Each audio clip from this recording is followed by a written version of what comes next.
This is Pet Life Radio. Let's talk pets.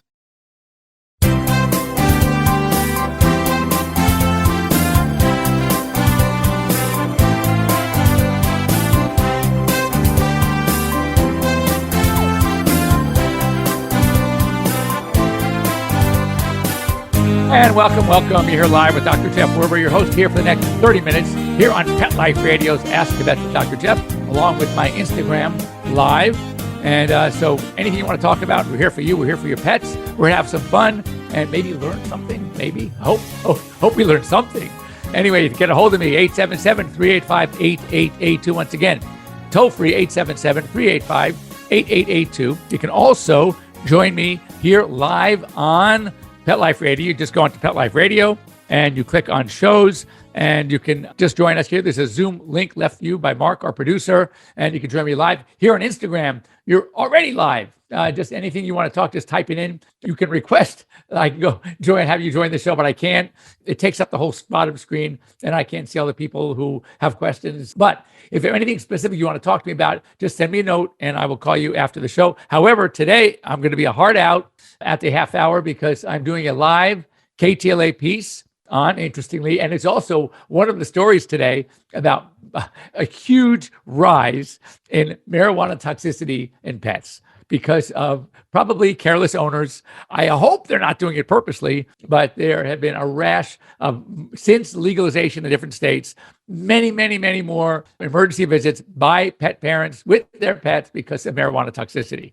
Or they don't know it's until they get there. And then the doctor takes a look and says, oh my God, this is pot. So anyway, KTLA, there was a story that came out in the LA Times this week. And so KTLA picked it up and they called me. We're going to do a little story on pot toxicity. So anything else you want to talk about, then we can do that as well. So anyway, as you know, I like to peruse the veterinary news, what's going on in the profession. So I will do so. And as I see you guys joining, please, if you have anything you want me to talk about specifically, anything going on with your own pets that you want to talk about, you can go ahead. When I lean over, I'm just waving hi back to everybody. Hi, Chris. So here we go. This is really, I took offense to this one. It says, not all dogs love to see their vet. Well, I think my patients love to see me. Maybe I'm wrong, but listen to the study. They say in a recent study, one out of every 3 dogs, 33% of dogs, right, were fearful enough that their average heart rate went, check this out,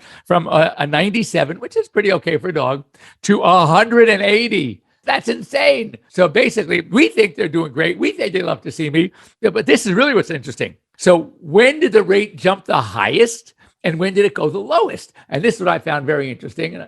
And that is, it jumps the highest when the veterinarian pats the dog on the head. That's really weird. Or when they simulate giving a shot. They pick the skin, they prepare the needle. Dogs are so smart, they actually see the needle. They know right there. So it just blows my mind. And wait, this is really funny. When does the heart drop? When you lift up their lips and start checking out their teeth. Their heart rate goes down. I would think that. I think the pat on the head would be the one that, no, they're just here to say, hi, my heart rate's going down. I'm relaxed. I can understand the shot. But the teeth, opening their mouth and checking the teeth, you would think that would jump the heart rate. Instead, the heart rate came down. So I know. So now that you know, when your veterinarian pats your dog on the head and you say to yourself, oh my God, that's so nice. He must love my pet.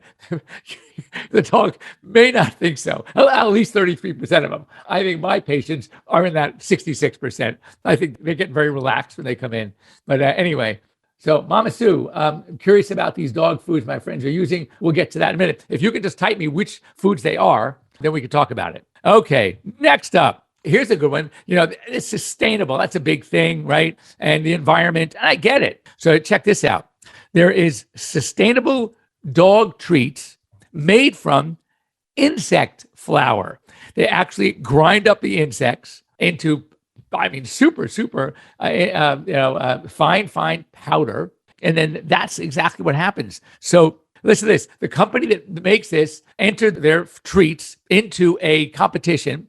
And it was a competition called the Environmental Innovation Competition. And they took second place and won $10,000 for their idea. Now, I haven't tried the product yet. I don't know what it tastes like. I would not taste it anyway. but I don't know if my dogs would like it. But it might be interesting, something that we want to, check it out and see. So it's treats made with ground up insect flour. So that could be an interesting one. All right, my next story was about cannabis toxicity. We're going to save that because I'm going to say I'm doing that for my KTLA piece. Oh, this is related to toxicity of cannabis. It's not a toxicity piece. However, I like this one. Now, California lagged way behind, even though they legalized pot in 2016 for medical use, all right, and for recreational use, that veterinarians still couldn't talk about it. We couldn't carry products with it, okay? Now that's changed a little bit to if the CBD is from 100% industrialized hemp, then we can actually sell and recommend the products. Well, here, a new bill, I'm going to read it to you, that a California bill would allow vets to discuss cannabis products with clients. The bill would require the state board to set the guidelines for veterinarians, require all animal cannabis products to be tested for safety and potency, and allow basically the animal cannabis products can be sold in regular licensed dispensaries. That is a huge jump. I mean, when you think about it, that's really cool because we've been battling this for so long.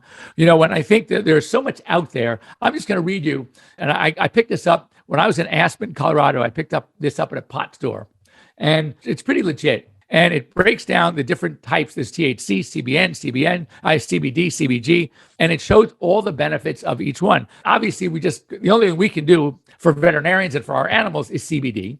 We're going to talk about a lot about the THC with the piece I'm doing on KTLA. That is where the problem lies. But just to go through some of the benefits: immunosuppressive for bad things, okay? Neuroprotection, it reduces blood sugar, so it's anti-diabetic. This is all CBD. Antipsychotic, anti-epileptic, reduces vomiting and nausea. Antidepressant, antibacterial, relieves anxiety, relieves pain, inhibits cell growth in tumors and cancer cells. Again, anti-inflammatory, promotes bone growth, and reduces the risk of artery blockage, which we don't really have that in pets. So there are a lot of benefits, and I have always been a proponent of CBD. And it's one of those things where, it's like any medication, any drug. There's no guarantee that anything that we do is going to work for every dog. But we have found that there are a lot of benefits. And when people tell me, or is it okay if I use CBD, I absolutely go for it. Now, the problem is the dosing isn't really regulated or standardized yet. So the animal products out there have to be licensed. So I would just follow they know the strength of their product. They know how much should be given per a dog's body weight or dog size. And I would just follow their recommendations. I think it's important, but to know that it is not a bad thing. So I have both sisters on. Hi. So anyway, Bethany, that's if you see 332 down there. Chumley, listen to this. Chumley had seizures. We linked the seizures to vomiting. When he would eat grass, he would vomit. When he would vomit, he'd have seizures. So of course, let's back off the grass. Put a basket muzzle. Don't let him eat grass because he's going to vomit. But she hasn't had him on CBD oil, and he hasn't had a seizure since. And this is going back a number of years. So again, there are a lot of benefits.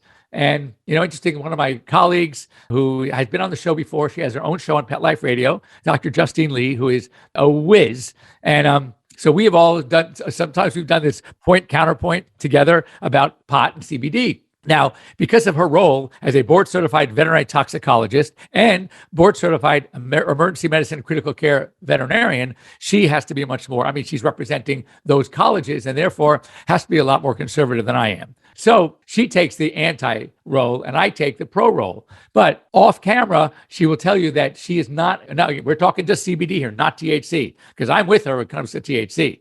But with just CBD, if it's appropriate, if it's safe and the potency is real and regulated, she's okay with it also. So it's one of those things where we just need more homework to determine whether or not it should be used. But we do know there are a lot of benefits.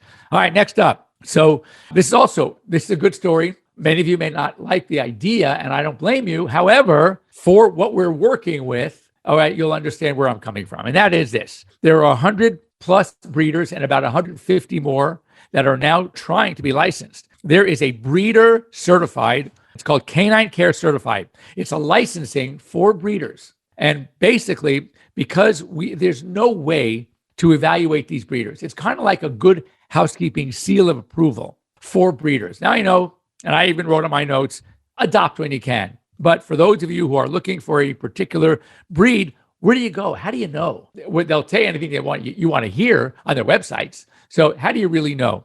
So here's one other way that you can determine whether or not, at least, not only is a breeder legit, but to be certified, it requires the breeders to meet certain strict standards of physical and psychological well-being. Also, it's all for about dogs' welfare and specifics about the genetic health. So they have to show, in order to be certified, that their dogs have low incidence of things like hip dysplasia or progressive retinal atrophy, like in golden retrievers, or PRD, progressive retinal dystrophy. There are so many different things that you need to know and are inherent in certain breeds that you're looking for. The French Bulldog, for example, how is the soft palate? How is their breathing? How are their nares? So this certification will kind of look at those things and decide to certify these dog breeders. And so you know that if you are looking for a particular breed and you've gone to the shelters, you can't find what you're looking for, or you for some reason want a pure breed, at least it gives you some opportunity to make sure you're getting a healthy one. Because one thing we've learned as breeds, I've seen it in French Bulldogs, as breeds become more and more popular, their standards seem to become reduced. In other words, the breeders want to get them out so fast, they're paying less attention to let's breed the right dog to the right dog so we can get the right puppies. They're just breeding to breed so they can sell these things for $1 zillion. So anyway, though I'm still a big fan of the adoption, I think it's something to consider. All right, before we go to a break, I want to talk about some well, first of all, I'll do this one first, and then we're going to go, when we come back, I want to talk about obese cats, all right? And I want to talk about some pretty plants that could be very, very dangerous for your pets, so don't go away. So before break, it is snake season. And two things happen this time of year. First of all, we see a lot more snakes. And secondly, because of the better weather that we see in most parts of the country, hopefully all of you are getting there. If those of you who aren't, will be getting there soon.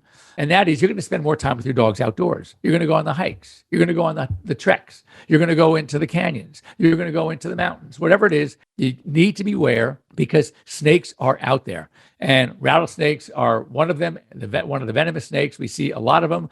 There is a vaccine. It's a rattlesnake vaccine that I recommend for all of my patients that are doing a lot of hiking and going into these areas. However, understand one thing. This vaccine is not 100% protective. All right, it's not going to protect. It's not, don't think, oh, my dog had the vaccine. Somebody gets bitten, I don't have to worry about a thing. No. You still have to worry. What it does is it buys you time. You still need to know, and this is what I tell all my clients that like to go to these places, like to hike, like to go on the outdoor activities with their dogs, and that is this.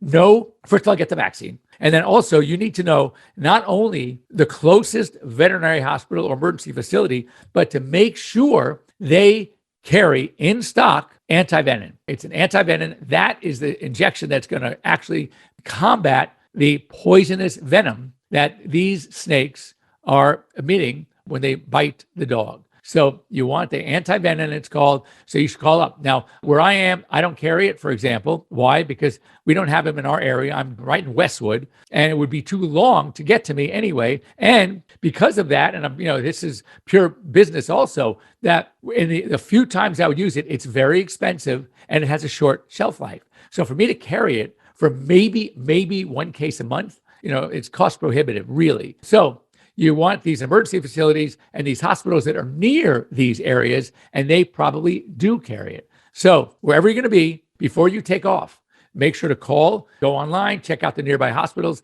and ask them, do you carry the antivenin? If they do not, then find the closest one that does, and you really need to be prepared if you're going to go out, especially during this time of year. Anyway, when we come back, I want to talk about a couple things. I want to talk about fat cats, and I want to talk about plants that look really pretty, but can be deadly. Don't go away. Take a bite out of your competition. Advertise your business with an ad in Pet Life Radio podcasts and radio shows. There is no other pet-related media that is as large and reaches more pet parents and pet lovers than Pet Life Radio. With over 7 million monthly listeners, Pet Life Radio podcasts are available on all major podcast platforms. And our live radio stream goes out to over 250 million subscribers on iHeartRadio, Odyssey, TuneIn, Stitcher, and other streaming apps. For more information on how you can advertise on the #1 pet podcast and radio network, visit PetLifeRadio.com/advertise today.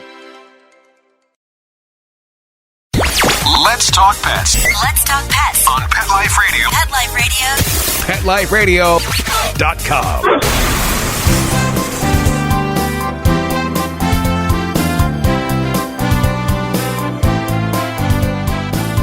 And welcome back. You're here live again with Dr. Jeff Werber here, your host on Ask the Vets with Dr. Jeff here on Pet Life Radio. And of course, also joining me are my Instagram followers. And hopefully you'll have some questions for me. And that way we have more to talk about. I can always talk, but if I like to talk about things that you want to talk about. Anyway, I saw this and it sort of struck a nerve with me because we talk about this a lot. I see a lot of cases vomiting. And one of the cases I always ask, is it possible your dog got a hold of something, right? And, if it's a young dog or if you have small kids in the house, the answer is usually yes, they got a hold of something. Or do you go walking in weird places like in the mountains, like in the canyons? No, we don't. Now, how about your backyard? No, we usually watch but there's nothing in our backyard. So I'm always asking, or how about if it's a cat, first question I ask, is the cat indoor or outdoor? Because outdoor cats will chew on a million things. They go, no, it's indoor only. My next question, do you have any plants? Because cats love to chew on plants.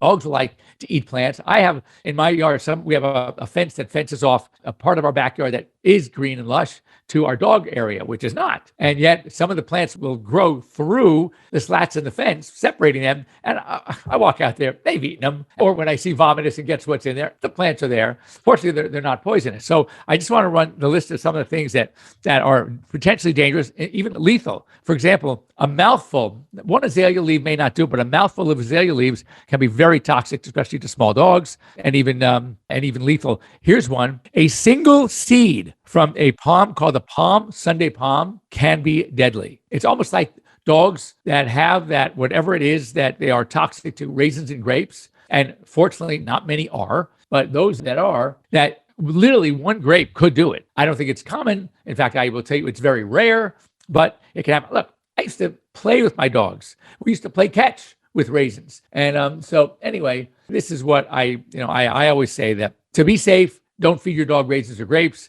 If they eat one, call your veterinarian. See, I will tell you, emergency clinics will 100% say, even with one grape, even if one baby grape, they're going to have you come in. What I recommend, what I typically do for my patients is I'll try to induce vomiting at home if it's within an hour or so, an hour and a half. Hopefully that'll help. I fortunately, personally, have not had any of my patients that have had raisin grape toxicity. However, I have heard from colleagues and just obviously doing my research for these kinds of shows that it does happen. So I do believe it.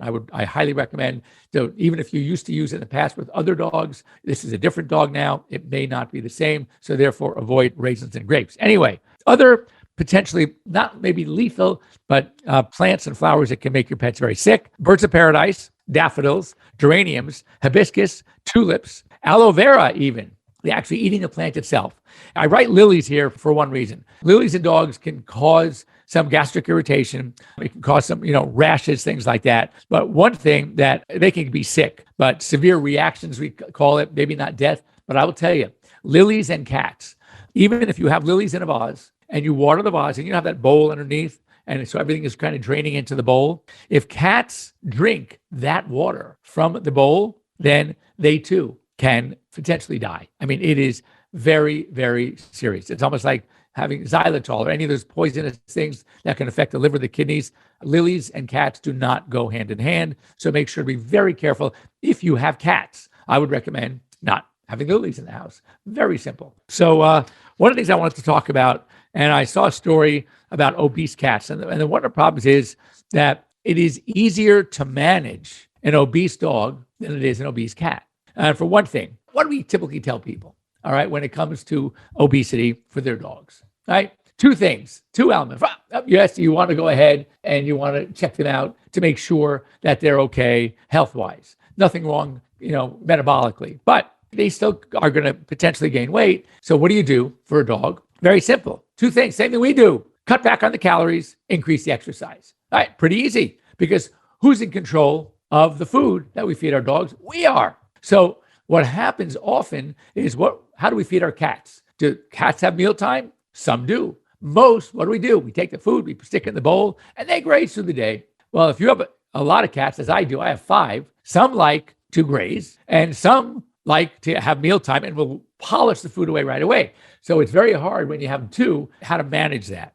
So you have to separate them for mealtime and make sure that they are not getting a hold of food they shouldn't be getting a hold of. But here's the hard part with cats. First of all, it's very sometimes tough to tell whether their cats are truly overweight. Why? Because that primordial pouch, when you look at a cat from the side and they got that jiggly thing, that's even thin cats could have that. And that's normal. So you have to look at other things. First of all, stand over your cat, okay? And look and see at the waist, does it kind of indent? So here it is. Let's say the width is here. And then as you're going back to the back, it gets a little narrower. That's one good thing. Secondly, if you can lift up gently that primordial pouch, take your fingers and kind of lift it a little bit, does the rest of the abdomen also go up a little bit? So in other words, it's down here at the chest, but as you go backwards, it comes up a little bit, of course, covered by that primordial pouch. So also check and see if you can feel ribs when you pet them. Now, you don't want to see ribs. Some cats you will. Maybe in a Sphinx, there's no hair, you might see some ribs, but you want to be able to pet them and feel ribs. 2 of my cats, admittedly, really, well, one of them for sure, and that's Ponzu. Maybe I should have named him a food, but Ponzu is overweight and he loves to eat. So I'm doing my best to kind of keep him away from the rest of the cats anytime. But the hard part is, with a dog, what do? You put the leash on, you get him outside, go to the park, throw the tennis ball, get him to, you can even do force exercises at first, because when they're heavy, they don't really want to exercise. The bigger they get, the less they want to do. The less they do, the bigger they get. It's a no-brainer. So we have to go ahead and we can get them to start moving around. How are you going to exercise a cat? I mean, when a cat doesn't want to do something, they're just not doing it. You have no control. So if you have a cat, because of their hunting instinct, likes to chase things, you can get these little toys and get that, the little feather on that fishing hook kind of thing, a fishing pole, and you bounce it around and try to get them chasing. You get these little wind-up mice. They look like little animals, and you wind them up and put them around, and they're going all over the place. That might help. Some cats like to fetch. You could take some, even a toy or a little ball, or I used to roll up for one of my cats tinfoil into a ball, and he would literally chase it and bat it around, and it would bat it back to me, and I would throw it again. But those are the rarities. Some cats love the laser light. And then all of a sudden, and I've recommended this for years, if you have a cat that likes laser light and they need the exercise, start playing with the laser light. But then some study comes out, which I don't know if I like, whether it's not a matter of liking it, whether I believe it, and that is that will freak your cat out. That makes your cat's bonkers wild nuts. Why? Because they can never catch it. The whole idea of a cat going after something is, at some point, you want to give them something they can actually catch, and that gets them to want to do it even more.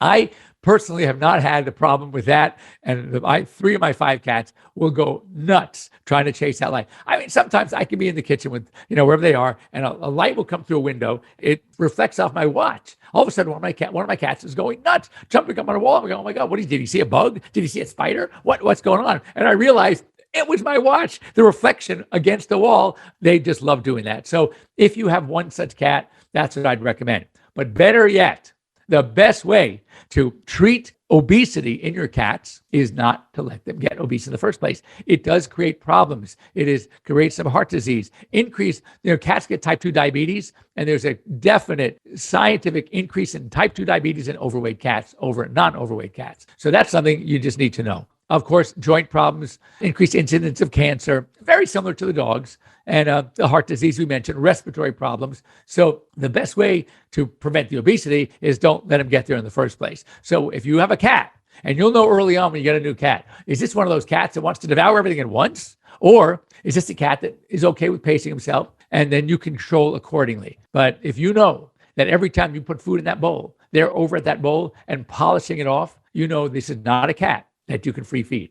This is a cat that you have to give mealtime, make them controlled, and prevent the obesity in the first place. All right. Anyway, I got to call KTLA and get ready for my KTLA piece. Those of you in LA, if you want to watch KTLA Channel 5, we're going to talk about marijuana toxicity. And let's see, your thoughts on raw food for my dogo. We will get to that. And at the end of the show, now the questions are coming. Anyway, thanks for joining me here. And I will get to you too after my KTLA. And for those of you here on Pet Life Radio, it's either going to be live next week or not at all. So I'll let you know as I check my schedule. Anyway, thanks for joining me. Have a great week, everybody. And we may or may not see you next week, but for sure, the week after that, I'll be here. Bye-bye. Let's Talk Pets, every week on demand, only on PetLifeRadio.com.